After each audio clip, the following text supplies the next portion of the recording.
ओम नमः सिद्धेभ्यः। ओम नमः सिद्धेभ्यः। ओम नमः सिद्धेभ्यः। मंगलम भगवान वीरो मंगलम गोतिमोगणि मंगलम कुंद कुंद्यार्यो जीन धर्मोस्तु मंगलम सर्वमंगल मांगल्यम सर्वकल्याणकारिकं प्रधानं सर्वधर्माणां जैनं जयतु शासिनं जैनं जयतु शासिनं जैनं जयतु शासिनं। बोलो अहिंसामयी जिन धर्म की, पूरे विश्व धर्म की, त्रिमानव धर्म की, त्रिवर्तमान जिन शासन के महावीर भगवान की, बोली द्वादशांग जिन वाणी माता की, ढाई दीप में 3 कम 9 करोड़े महामुनि ऋषि राजों की, आचार्य गुरुवर 108 परम तपस्वी परम से संत शिरोमणि 5 वर्ष के जल के त्यागी स्वतंत्र सेनानी, ज्ञान वृद्धि तपो वृद्धि वयो वृद्धि वात्सल्य मूर्ति आचार्य 108 नेमी सागर जी महाराज की जय।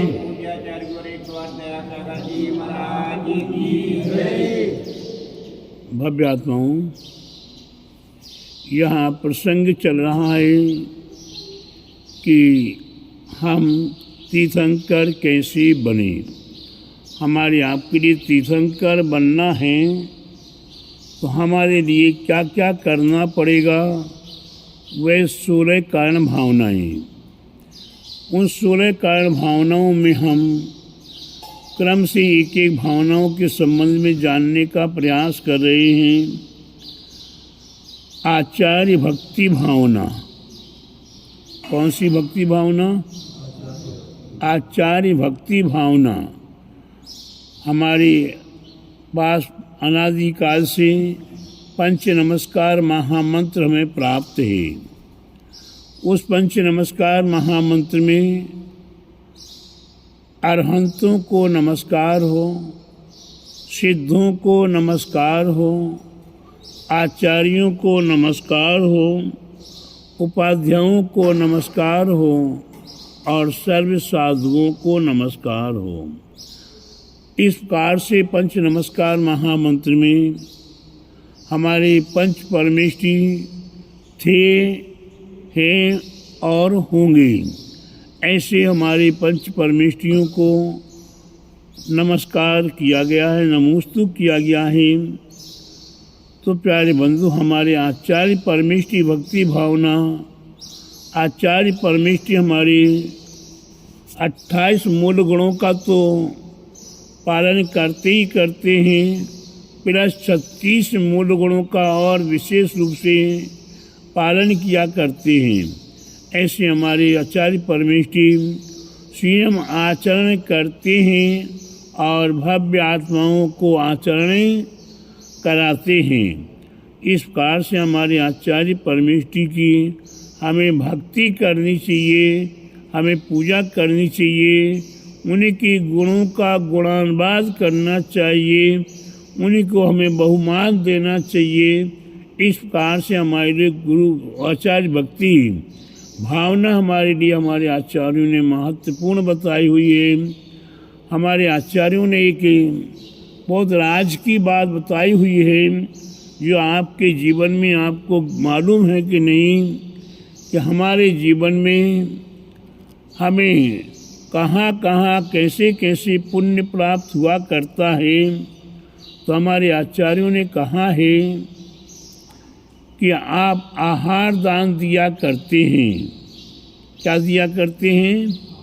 आहार दान दिया करते हैं और भोजन भी कराया करते हैं। तो सामान्य व्यक्तियों को भोजन कराना, 1000 सामान्य व्यक्तियों को भोजन कराना और एक घर के बिछुड़े हुए व्यक्ति को भोजन कराना, 1000 व्यक्तियों के भोजन कराने के बराबर का है।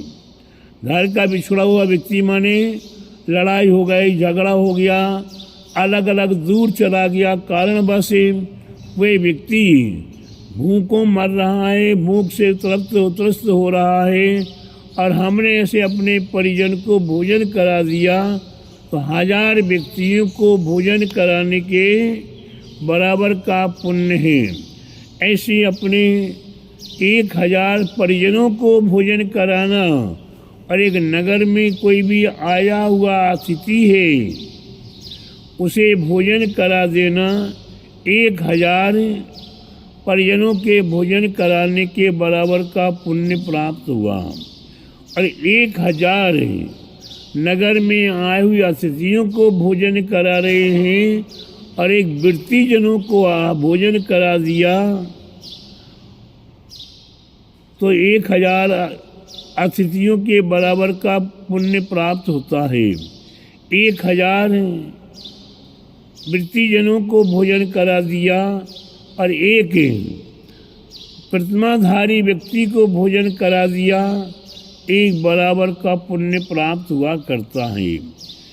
एक वृत्तिजनों को प्रतिमाधारी व्यक्ति को भोजन कराना और 1000 वृत्तियों को भोजन कराना और एक क्षुल्लक महाराज को, क्षुल्लिका माताजी को आहार कराना एक बराबर का पुण्य है। 1000 क्षुल्लक क्षुल्लिकाओं को भोजन आहार कराना और एक एलक महाराज को आहार कराना एक बराबर है। 1000 एलकों को आहार कराना और एक आर्जिका को आहार कराना एक बराबर है।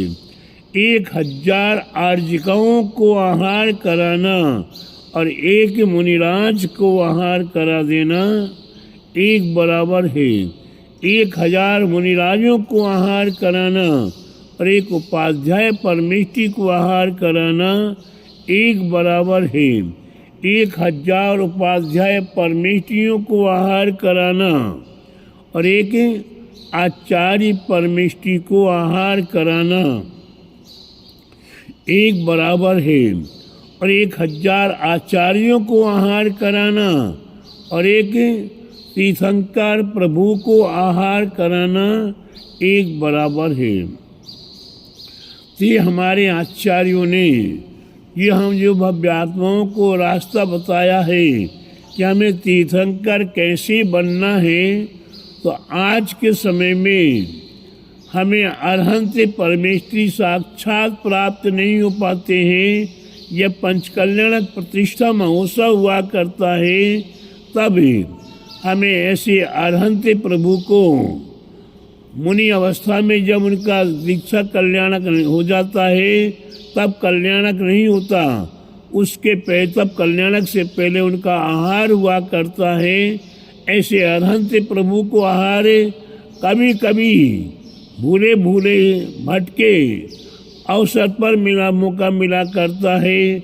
और आचार्य परमेष्टि आज हमारे लिए एक नहीं, दो नहीं, तीन नहीं, अनेकों आचार्य परमेष्टि हमारे लिए आज प्राप्त हो रहे हैं। कुछ आचार्य परंपरागत हैं, कुछ आचार्यों को उन्हीं के गुरुओं ने आचार्य पद दिया हुआ है, कुछ आचार्यों को संघ ने या समाज ने आचार्य पद दिया हुआ है।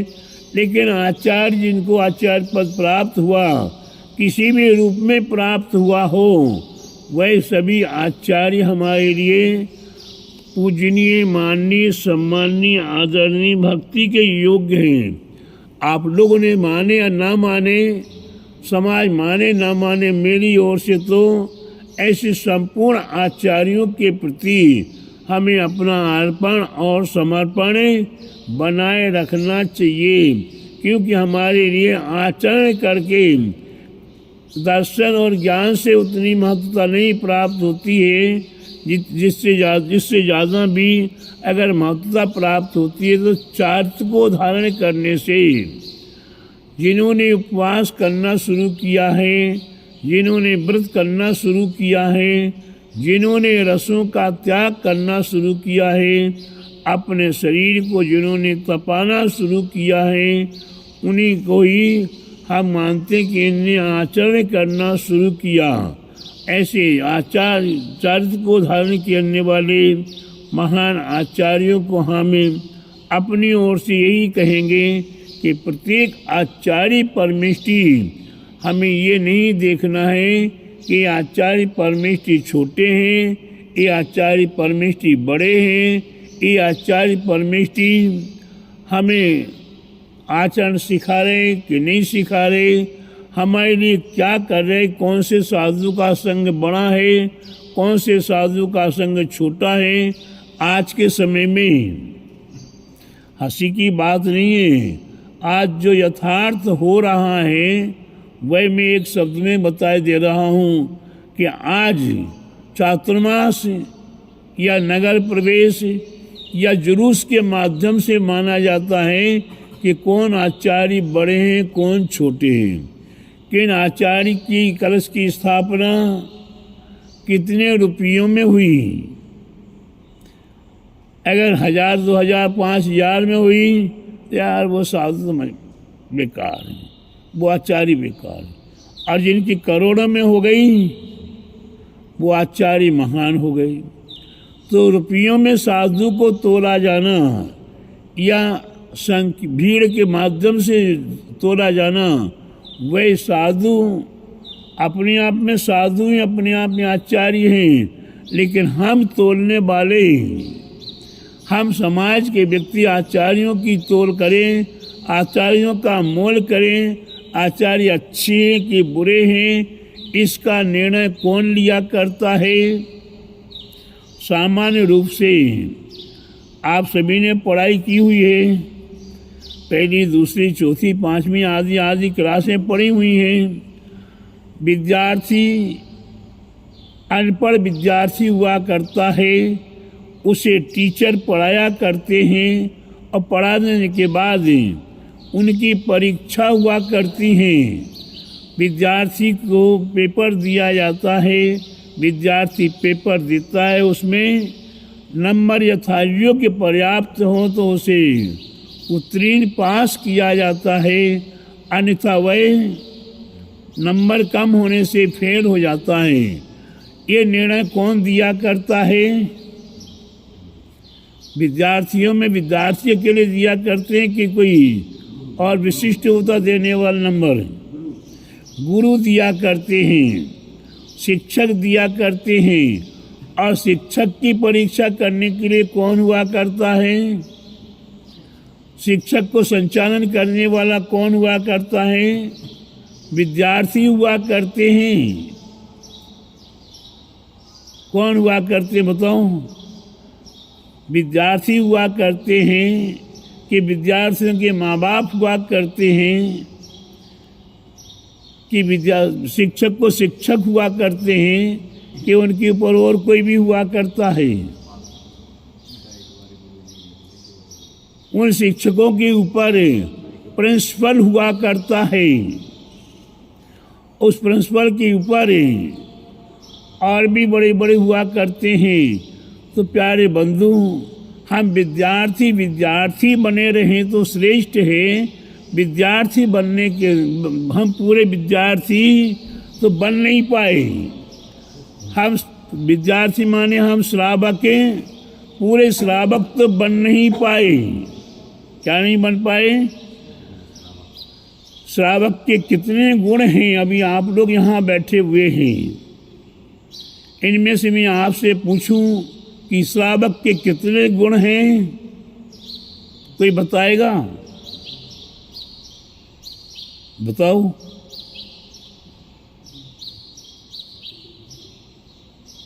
श्रावक के कितने गुण हैं? 36। वो तो आचार्य परमेष्टि के 36 मूल गुण हैं। श्रावक के कितने गुण हैं?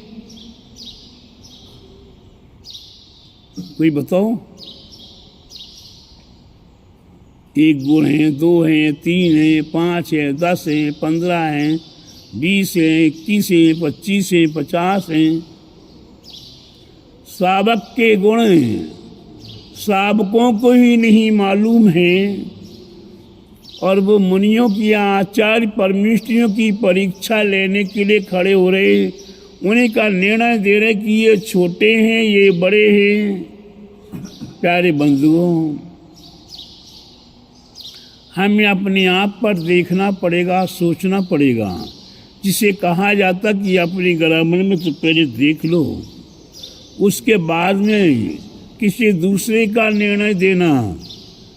हम अपने आप में यही कहूँगा कि श्रावक से मैंने भी पूछा कितने गुण हैं आपके, तो श्रावक के 21 गुण हैं। मैं आपको 21 गुण बता रहा हूँ कि किस गुण हैं, वो कौन से गुण हैं, आप खोज के आजकल तो मोबाइल, नेट, गूगल बाबा सभी मौजूद हैं, ऑनलाइन भी चलता है, क्लासें, विद्वान भी हैं। आप 21 मूल गुण हैं, 21 मूल गुण, 21 गुण हैं। कौन कौन से श्रावक के हैं वो आप कल पता करके और याद मालूम करके आप याद करके लेकर आ सको तो ठीक है, नहीं तो लिख के लेकर आ जाना और मेरे को कल बताना। अभी आपको मौका दे रहे हैं। जैसे साधु आचार्य परमेष्ठी की आज भक्ति, आचार्य परमेष्ठी भक्ति भावना, जो आचार्य थे, जो हैं और जो होंगे, प्यारे बंधु विशेषता है। अभी जो हो चुके हमारे कुंद आचार्य, हमारे पूजपात आचार्य आदि अनेकों आचार्य हमारे हो चुके, उन आचार्यों को भी मेरी ओर से कोटि कोटि नमोस्तु। और जो वर्तमान में आचार्य परमेष्ठी आज मौजूद हैं, चाहे वो विद्यासागर जी हों और चाहे कुंथु सागर जी हों और चाहे और भी कोई आचार्य परमेष्ठी हों, उन सभी आचार्य परमेष्ठियों को मेरी ओर से कोटि कोटि बंदन नमोस्तु है। आगे कौन आचार्य बनेगा,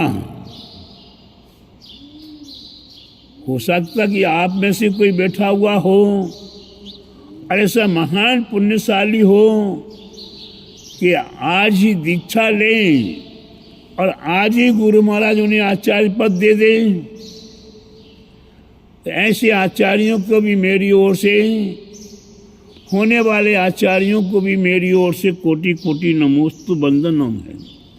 प्यारे बंधुओं, हम अपनी बुद्धि से इतना ही कहेंगे, इतने ही आपको शिक्षा देंगे कि अपने को श्रावक होने के नाते ये छोटा बड़ा हीना दिखे, आदि आदि करने का कोई अधिकार नहीं है।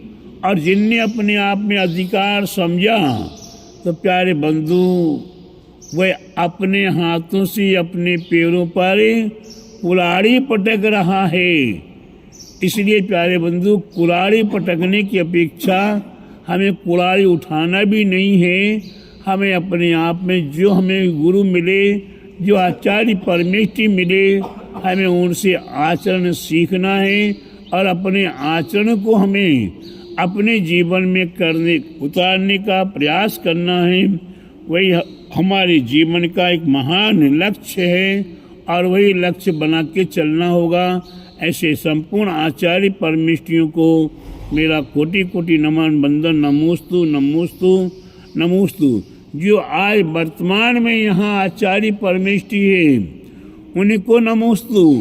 साथ ही साथ ये गांधार प्रभु से लेकर आचार्य परमेष्ठी तक ये विदेश क्षेत्र आदि में विराजमान आचार्य परमेष्ठी हैं, ऐसे संपूर्ण उन आचार्यों को भी, उन रिद्धिधारी महा आचार्यों को भी मेरी ओर से कोटि कोटि नमोस्तु नमोस्तु नमोस्तु। बोले आचार्य परमेष्ठी भक्ति भावना की जय। बोले आचार्य गुरुवर 108 परम तपस्वी चरी परम श्री संत शिरोमणि पंचवर्ष के जल के त्यागी स्वतंत्र सेनानी, ज्ञान वृद्धि तपोवृद्धि वयोवृद्धि वात्सल्य मूर्ति आचार्य श्री 108 नेमी सागर जी महाराज की जय।